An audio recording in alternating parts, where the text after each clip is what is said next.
वो अंदर बैठा है अडयाला में, उसको ये नहीं पता कि बाहर दुनिया बदल चुकी है। उसको नहीं पता कि पाकिस्तान आगे बढ़ गया है। उसको नहीं पता कि पाकिस्तान के अवाम, पाकिस्तान तरक्की के नए सफ़र का आगाज़ कर चुका है।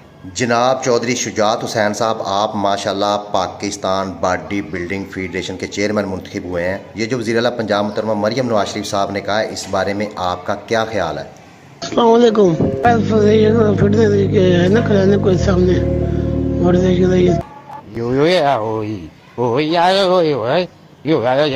अल्लाह दे हवाले। आपको समझ नहीं आई जो चौधरी शुजात साहब ने कहा है? क्योंकि आप लोगों से पाकिस्तान की तरक्की हज़म नहीं होती। मैं बताता हूँ, चौधरी शुजात साहब ने कहा है कि अगर मैं पाकिस्तान की सारी तरक्कियाँ गिनवाऊंगा तो 1 साल लग जाएगा। मैं चंद एक बता के बात ख़त्म करता हूँ। उन्होंने कहा कि महंगाई कम तरीन सतह पे है और जिन इलाकों में सैलाब आया वो वहाँ पे इनके चाचा जी वज़ीर आज़म शहबाज शरीफ साहब ने IMF को दरख्वास्त दे दी है बिजली का 1 महीने का बिल ख़त्म करना है, क्योंकि जब तक सैलाब रहना है और जब वो ख़त्म होना है तब तक 1 महीना वैसे वहाँ पे लाइट नहीं आनी, तो इनका बिल माफ़ कर दिया जाएगा और जहाँ पे सैलाब नहीं आया वो बिल पूरे टैक्स के साथ देंगे।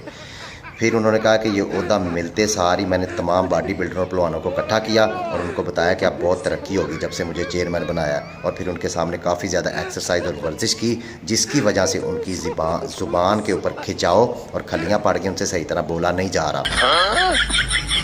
इसलिए आप लोगों को पाकिस्तान की तरक्की हज़म नहीं हो रही, लेकिन मैं उनका तर्जमान हूँ। उन्होंने मुझे तर्जमान रखा और साथ कहा कि मैं वोट देता हूँ कि तुम्हें पाकिस्तान का भी तर्जमा रखा जाए, पाकिस्तान और तरक्की करे। अगर आपको लगता है मैं गलत कह रहा हूँ तो किसी बॉडी बिल्डर पहलवान से पूछ लें, जब वो कोई एक्सरसाइज करता है बाजुओं की या जिस हिस्से की करता है उधर खलियाँ और खिंचाव पड़ता है जो काफ़ी दिनों बाद ठीक होता है।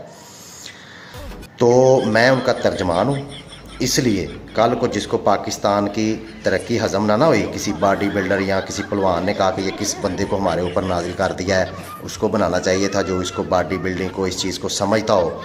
तो फिर उसका जवाब देने के लिए उनका तर्जमान बैठा है। फिर मैं कहूँगा कि उस जेल में बैठे हुए को क्या पता हो यहाँ पे क्या तरक्कियाँ हो रही हैं, और फिर चौधरी शुजात साहब की तरफ से जवाब मैं दूँगा, चौधरी शुजात साहब की तरफ से इनको जवाब मैं दूँगा। मैं कहूँगा कि मुझ पर तनकीद करने वाले सुन, मैं तेरी बेबसी को समझता हूँ।